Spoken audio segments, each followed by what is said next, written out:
with liberty and justice for all. We're now going to public hearing. Few items, please turn off your cell phones. Bathroom is through the door and down the hall. Applicant will be given 30 minutes to present their application. The applicant will be advised when 5 minutes and 2 minutes is left. Each speaker will be given 3 minutes to address the planning commission. The time will be strictly enforced. Each speaker will be advised when 2 minutes and when 3 minutes has elapsed.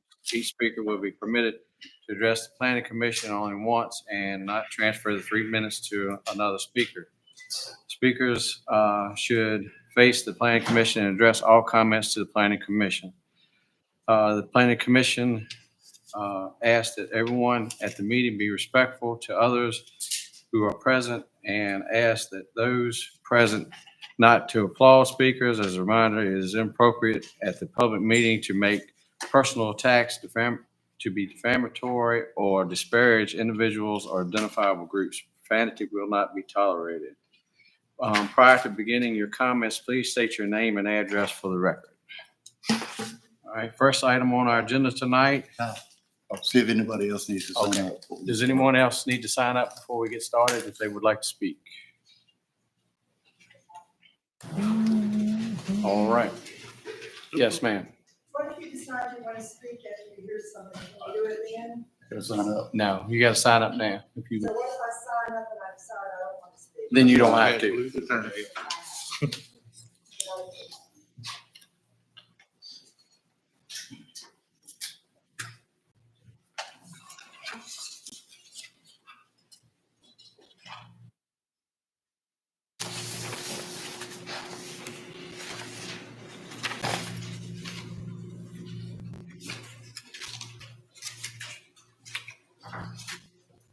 Okay.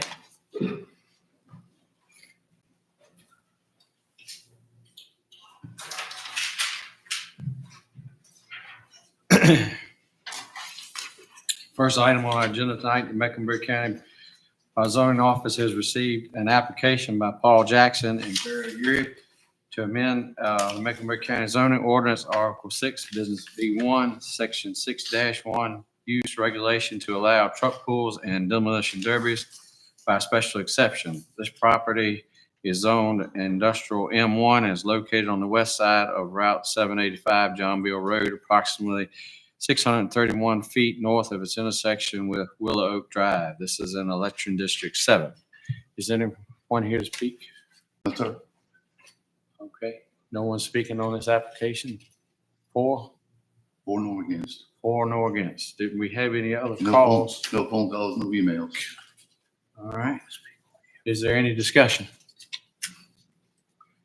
This is, of course, across from the fire training grounds. It's in Chase City now where they do their, they did a rodeo there this time. They do bike thing there every year. So they carry on that sort of thing in that area already. Just to kind of let you know where it's at. Any discussion? Do I hear a motion on this application? I'll make a motion to approve it. By adding this text amendment to business B1, it would allow for other uses on the property that's not allowed in industrial M1. A motion has been made. Is there a second? Second. Second by Mr. Raymond. All those in favor say aye. Aye. All those opposed, motion carries. Next item on our agenda tonight, the Mecklenburg County Planning Commission will hold a public hearing to adopt the 2044 comprehensive plan. A copy of the plan may be reviewed in the zoning director's office in Boarding between the hours of 9 and 4:30 p.m. Monday through Friday, except holidays. And we have, This is Rachel from 3TP. She's gonna do a presentation on the comp plan. okay. See if I can get, there we go. All right. Good evening, everyone. I'm Rachel Falkenstein. I'm with the firm 3TP Ventures. The county has hired to support the comprehensive plan update. I'm here tonight to present the final draft of the plan for your consideration and recommendation for the board to consider. So I'm going to be pretty brief in my remarks this evening, since this has been a year-long process. You all have had an opportunity, hopefully, to read the plan by now and share comments with us. So just give a brief overview of the process and the final plan. I'm going to go over quickly some recent plan revisions that have been made since you all received the October draft, just so you know what we're asking you to act on this evening. You'll have time for your public hearing and questions for me or Robert, and then a motion at the end of the process. So real quickly, I'm going to go over the process. We to update the plan, and then a few quick highlights of the plan itself. As you recall, we had a 4-phase process. It took about a year. We kicked off in the fall of last year and are wrapping up. We're planning to wrap up with the Board of Supervisors next week, hopefully, if things go well. Our plan format is 2 volumes. Volume 1 is the comprehensive plan itself. This is the forward-looking vision for the county. And then Volume 2, we're calling Mecklenburg County Community Story. This is a background report. It has data and demographic information, maps, some existing condition analysis. It has a summary of engagement, as well as population projections. So I'm just going to go through the key elements of the plan quickly. This is your vision. This is where we started. We worked with the community and with you all to develop an overarching vision to guide our work. It has 5 vision elements that are carried throughout the plan. Part 2 of the plan goes into future land use and has an overarching framework for how we recommend the county think about land use moving forward, directing most of the future growth into the communities that already exist, the county's towns, as well as the areas adjacent to towns, and then investing in infrastructure to support growth in those areas. And then on the flip side of that, protecting your rural resources from converting farms and forests to other uses. Along with that, we have a future land use plan that has a series of land uses mapped out on the county, and we've gone through this in detail, so I'm not going to talk about what each of these mean this evening, but I will be available for questions if you have them. But as you see, we're directing growth adjacent to the towns where utilities and infrastructure will be available to support that growth.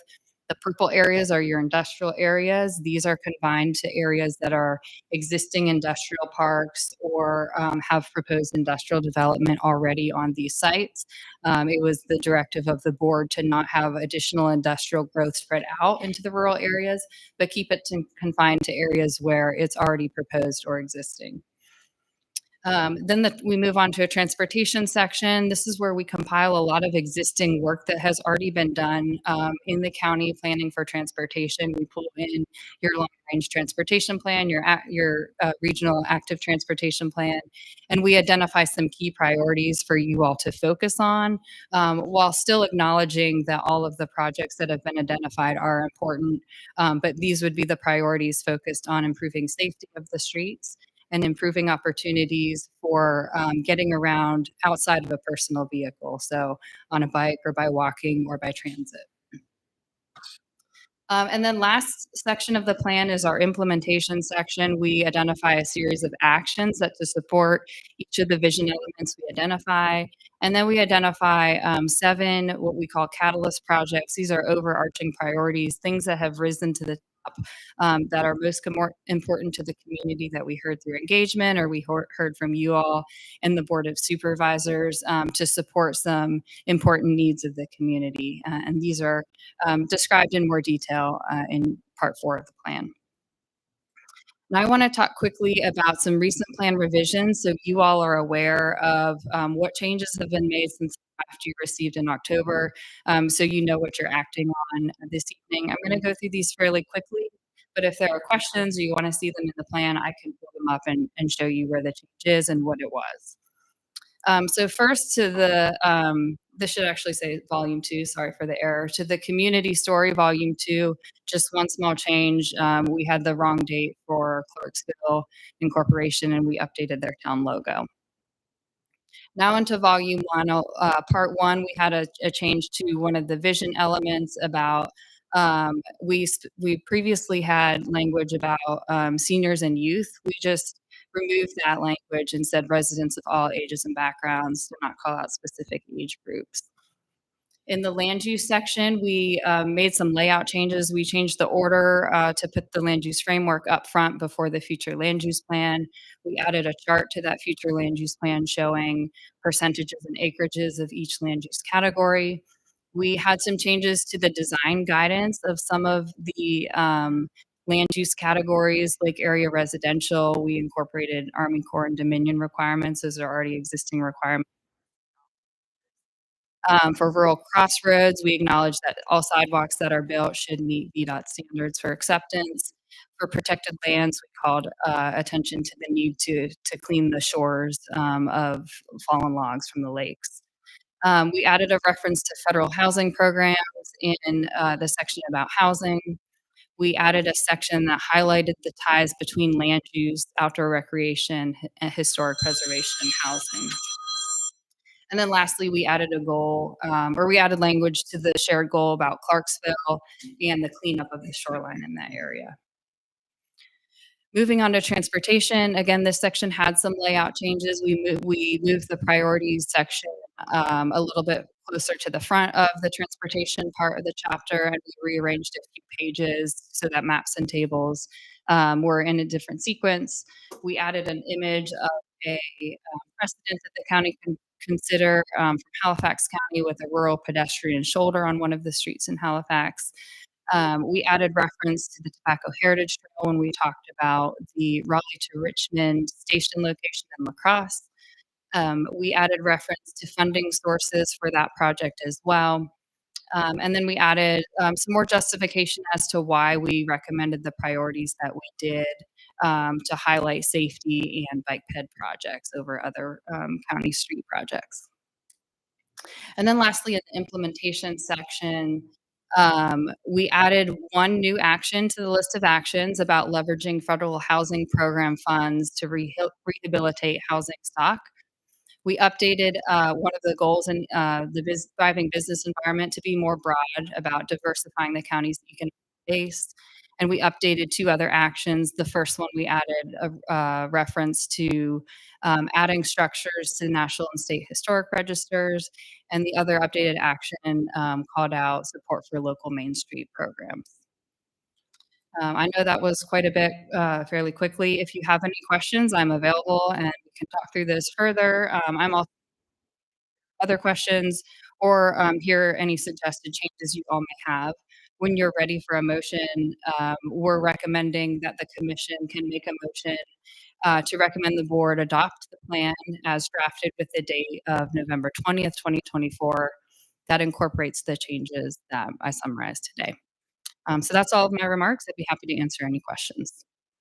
Rachel, I assume your group, I mean, I know y'all's group has done a lot of these studies beforehand and all. So what do you think on the participation of the citizens and the communities? Do you think that was compared to other ones? Do you think that we had pretty good participation and stuff on this?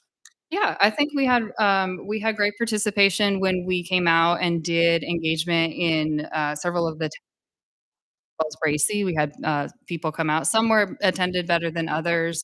When we were able to tag team on other opportunities, I think that's when we had the best participation. But typically in a process like this, you do see participation really strong in the beginning, and then it starts to kind of fall down as you go. It's a long process, and sometimes people will participate once and they'll feel that's enough. So I was pleased with it. We did some online surveys as well. We had a really strong participation rate from your student population, your middle school and high school population, as well as the first community survey we did. We had a couple hundred people participate. So I thought it was fairly well attended throughout. Okay, thank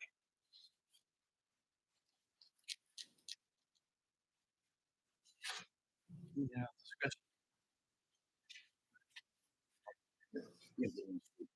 All right. Anybody else to speak before this?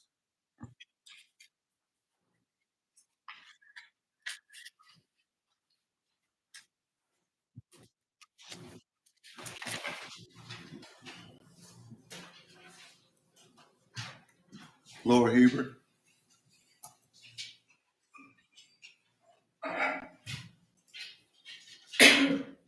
Hello, I'm Lori Huber. I live on Highway 58 in Boynton, and I'm here to share my appreciation of the hard work that was conducted to put together this draft update to the county's comprehensive plan.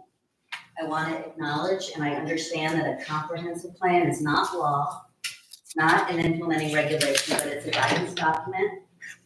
It's an important document, though. It lays out the guiding principles that the county has come together to publish. So I understand that. In general, I think the draft plan reflects the apparent needs and priorities of the county well.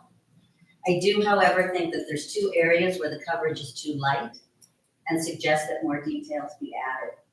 Specifically, and I know you're beginning to get to know that I always go back to this topic, but solar projects are mentioned. Limitations on the types and locations of solar projects are outlined. What is missing is the direction that the county zoning ordinance for solar energy needs to indicate. It needs to be updated and developed to provide much more detail on the requirements and expectations of the county as they pertain to project development. And by this, I mean the time and the variety of plans that are required in the existing zoning ordinance rules. It's just a requirement that these plans be developed, but there's not nearly sufficient detail on what the expectations are for the solar project developers to provide in there. There's a little bit, but you can say in your regulation or your requirements, your ordinance, that you expect the flow or the control of sediment during construction or operation be managed. That's in a stormwater management plan, but simply saying that, you can add to that. You can specify at a minimum you will this or that or the other. The second area where coverage is too light is the presence of plans for additional data centers and associated transmission lines that are installed. There's very little. Microsoft, the company, is mentioned in a few places, but the data centers, the additional data centers, and the transmission lines are very, very lightly covered. Forest removal and attached to water, which is always a concern when it comes to solar, is not addressed in terms of the data centers and the transmission lines. And honestly, the much greater impact of the data centers is the energy consumption. They are huge, huge consumers of energy. So I request that in the comprehensive plan, these two things be put together, and that data centers are expected specifically to account for the energy that they will be consuming. They're not going to be able to offset it entirely. They can do geothermal, they can do their own little bit of solar. Something has to go. They can be sponsors to put solar panels on the high school. I'm gonna have to stop. Okay. Hospitals, grocery stores, shopping malls. Thank you.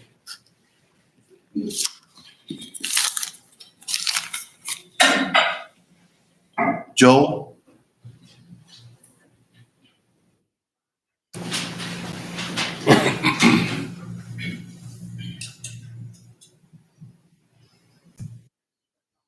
Hello, my name's Joel Cathy.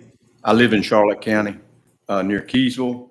I own about 168 acres on Haynes Mill Road, just outside of Boynton, and I manage 2,700 acres just east of Chase City.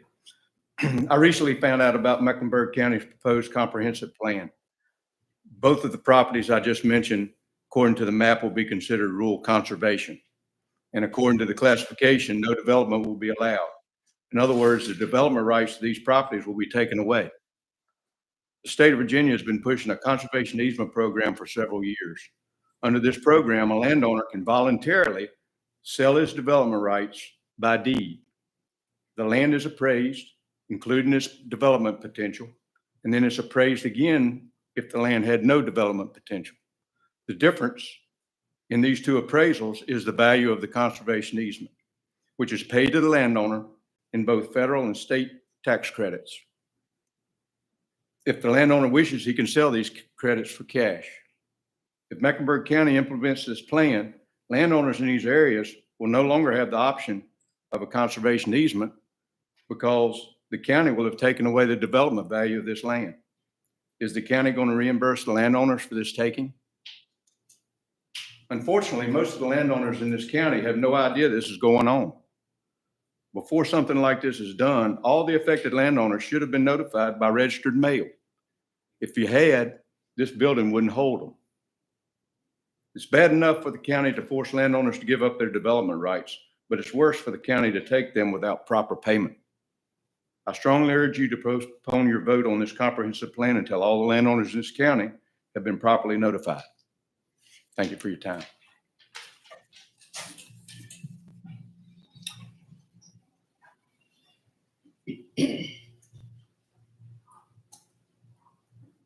Joe Church?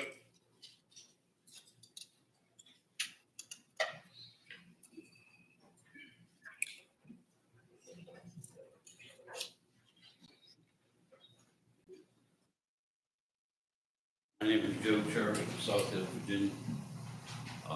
These people that have spoken already pretty much said about everything I wanted to say. I did draft a letter to the Board of Supervisors about 2 months ago and haven't heard any response from it at all. My concern, of course, is Microsoft is buying up property in this county at an astounding rate. And I would like to see the planning board, zoning board, and the board of supervisors stop the onset of any more permitting of Microsoft. That's all I have to say.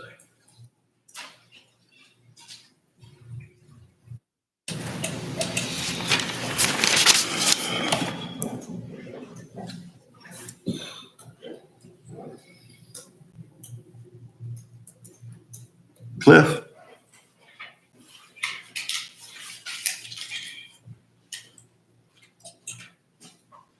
Hi, good evening. My name is Cliff Schur, Development Director with Long Road Energy. We are a developer, owner, and operator of energy projects, and we're the developer of Seven Bridges Solar in Northwest Mecklenburg County.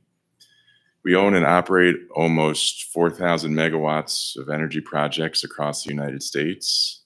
We've been investing in the development of Seven Bridges Solar since 2017. We've been submitting materials to the county for approval since at least 2020. During that time, we've been actively listening to the community and county officials and proactively making adjustments to our project. We believe strongly that solar projects should be evaluated on a case-by-case basis. Our project team has been responsive to community and county feedback on the location, setbacks from roads and neighbors, road use, and benefits to the surrounding community.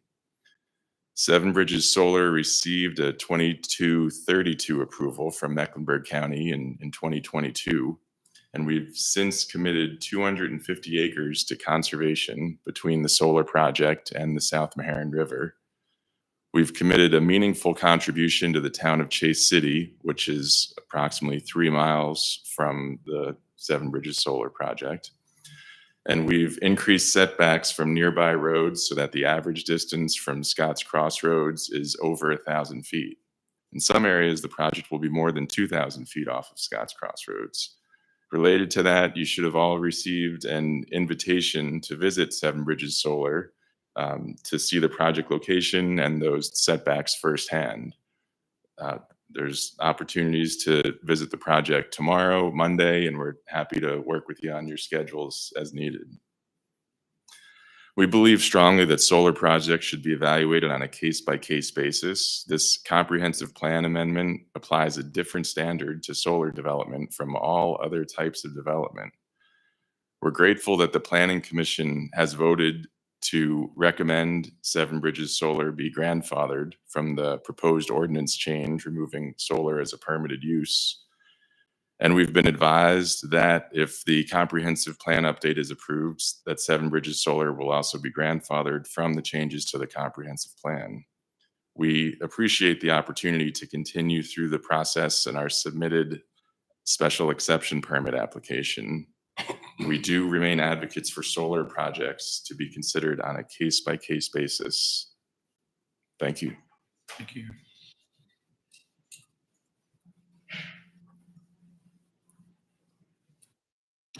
Blake?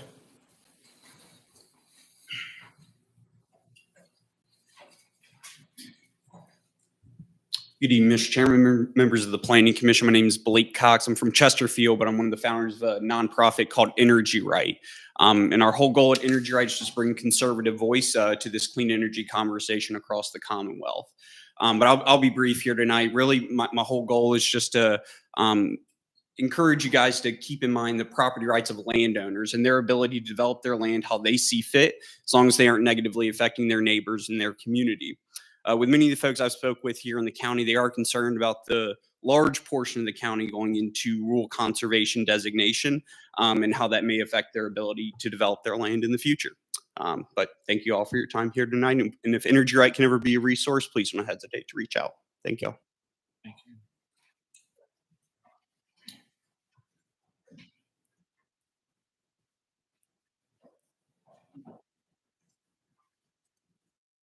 Monty Hightower?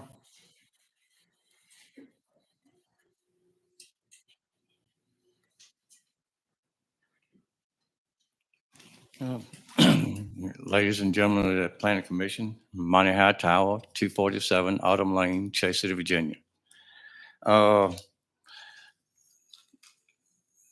According to previous comments, the community pop-ups and workshops, when and where were they held? How were they advertised? Never heard anything about them. A lot of people, I don't think anybody in Chase City had heard anything about them. So why didn't we have any time to comment on it? I'm opposed to this ordinance, or as well as worded or put up. This is going to put an albatross around the necks of all our descendants that own land. They won't be able to do anything with the land other than to have it as agricultural or conservation. The way it is now, Mecklenburg County has, 400 active farms, was 4,000. The rent income on rented land has probably not changed much in 40 years. Taxes are still going up. If y'all put all this rural conservation in, are y'all gonna cut the taxes back? Y'all gonna devalue the land? Because this act will devalue the value of the property. I've got land in West Virginia. If I sign up for the rural conservation in that Union County, West Virginia, I get $2,000 cash for every acre I put in, not tax credits that they will expire after a year or two. So Mecklenburg County gonna put up cash for all the value of the land they're gonna be putting in rural conservation. And one other thing, my land has been in my family for over 150 years, which I'm sure a lot of this other land has been. If we can hold on to it for 150 years, I think we've got a better idea on how to control our land and what goes on it than just a blanket proclamation. All right, thank you. Thank you.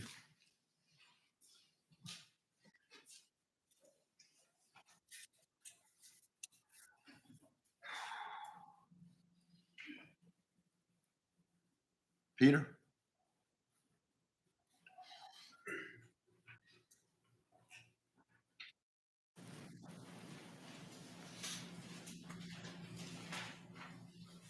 Good evening, everyone. Much like our first speaker, Lori, I can definitely appreciate the amount of work, due diligence, and community input that has gone into the comprehensive plan before today. My name is Peter Stelter. I'm a developer at RWE Clean Energy.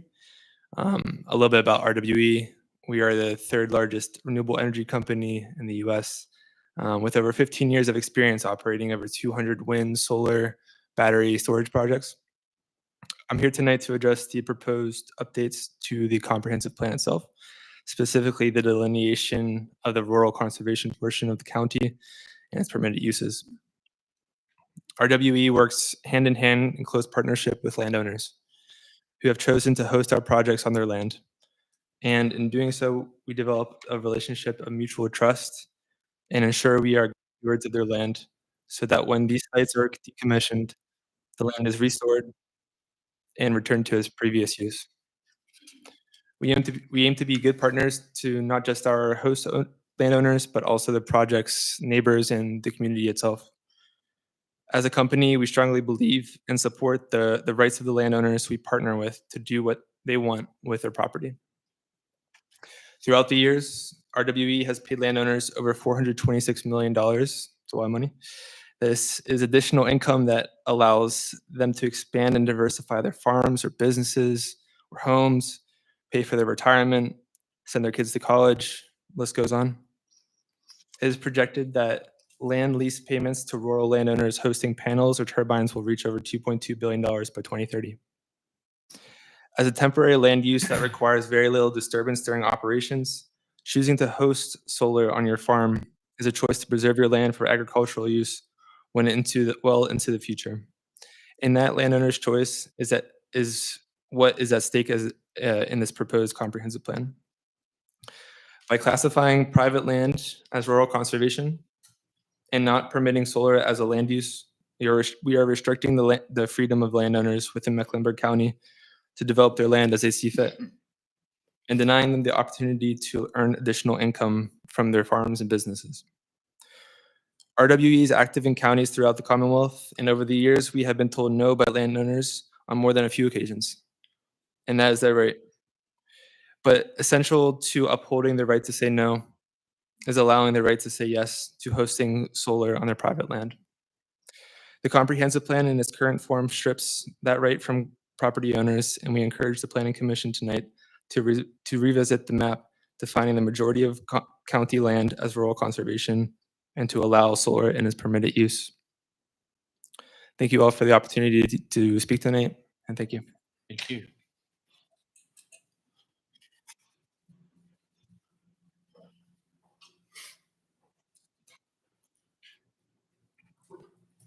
Cheryl?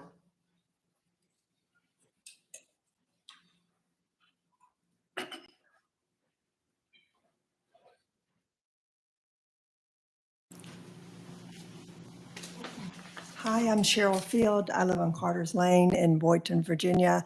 I didn't know about the plan. I don't know where the meetings have been held. I was really glad to see the Mecklenburg Sun publish the meeting notes tonight and say that we had the opportunity to come and hear what was going on. My only comment is I wish there would be a way for us to know. I'm just a homeowner. I don't own any land. I don't have a farm. I'm excited about the rural conservation, but I wish I would have known more about what was going on and that people where I live would have had the opportunity to review the plan and come to a meeting and provide educated comments about it. I just saw it in the paper today, didn't have a chance to read the plan, so I can't really make many comments except that I'm excited about rural conservation, and I just wish there'd be more opportunities to know what's going on with the Planning Commission, with the data centers, the solar farms, rural conservation, and things like that, and where we have the opportunity to provide comments. I don't know if that means sending letters out to people that own homes in the area. I don't know how it comes out today. If it wasn't in the paper, I wouldn't have known. So thanks for the opportunity to come and make comments, and I hope we'll have additional comments in the future. Thank you. That's it. Great. Any discussion? The meetings that they had in all the communities, weren't they advertised? Yes, sir. That's what I thought.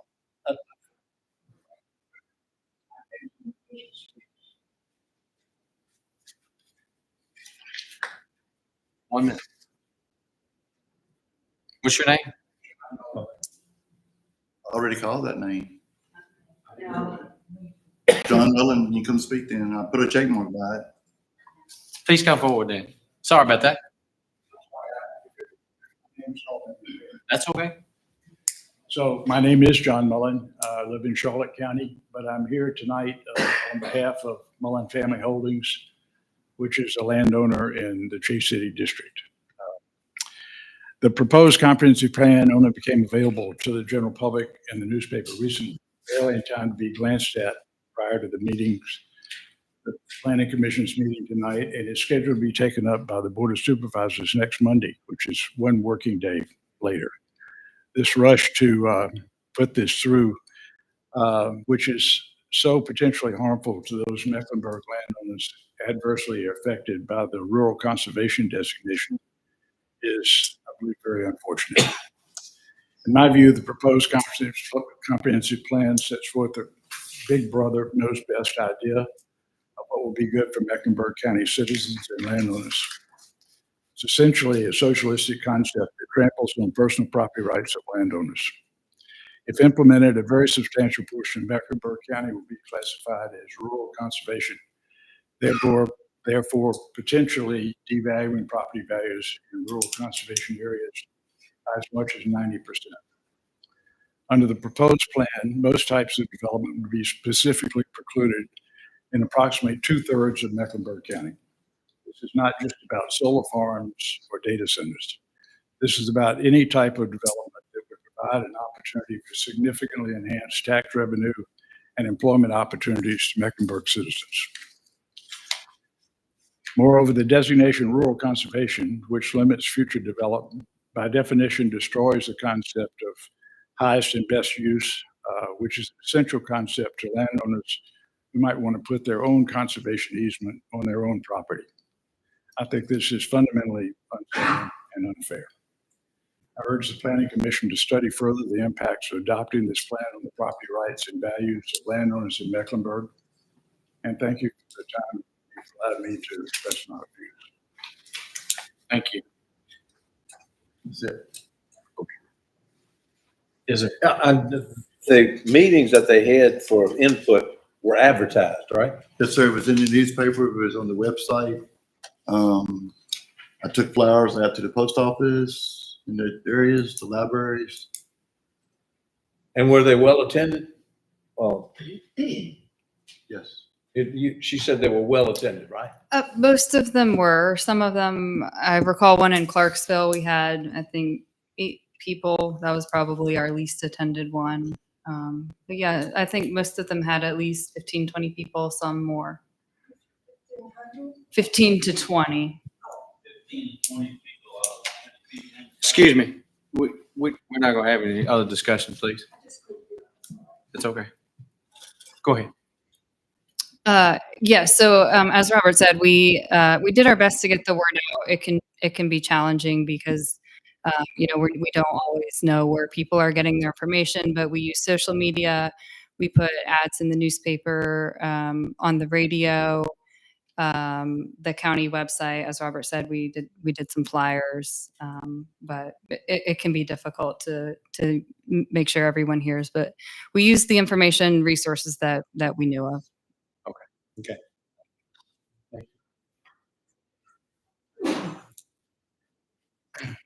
Any other discussion?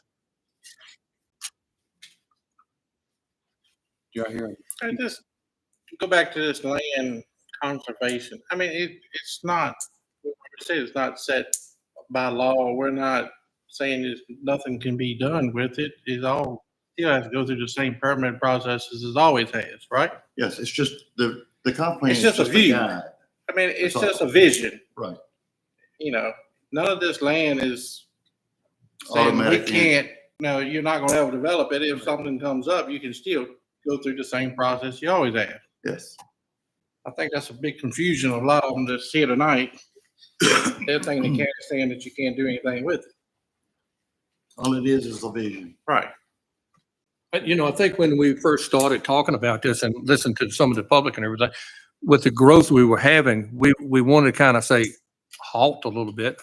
I heard that, maybe we got enough of Microsoft stuff, but we may, but part of this, having this plan was to kind of get an idea of retaining our rural part along where and have growth too, and where how it gets spread out and everything like that. So That's all, this plan was to kind of get an idea, that talking citizens and stuff, and just kind of get an idea of what the county wants, but retains some of our heritage and rule along the way. But this is not in law that just, that she stated, Rachel stated from the very beginning, this is not law.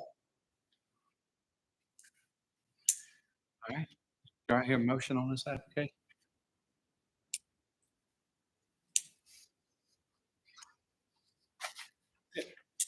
I'll make a motion we approve the comprehensive plan As presented on. as presented November for November 20th. 24th. All right, motion's been made. Second. Second. Was that a roll call? Yeah. Ms. Crowder? Yes. Mr. Lassiter? Mr. Watson? Yes. Mr. Crocker? Yes. Mr. Brinkley? Yes. Ms. Webster? Yes. Mr. Arrington? Yes. Mr. Hayes? Yes.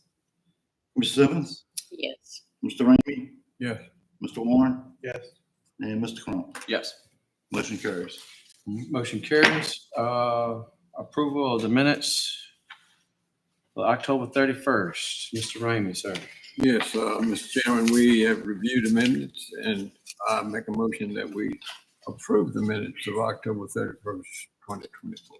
All right, motion's been made. That's second. Second. All those in favor say aye. Aye. All those opposed, motion carries. Mr. Administrator, whenever you're ready, sir. Right, just say it.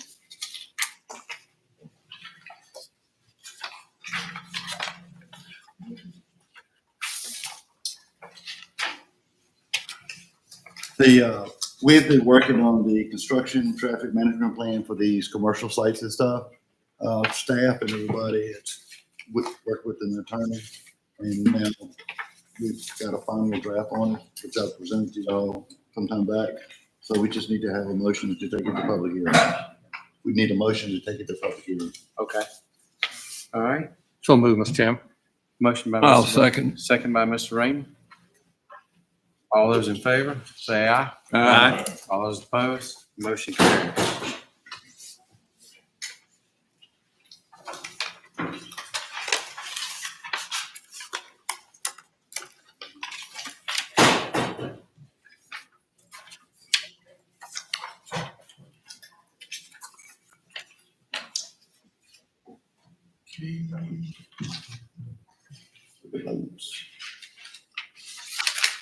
I'm still looking too. That's okay. Everybody should have a copy of the zoning permit and building report. Yes, sir. Any questions on those?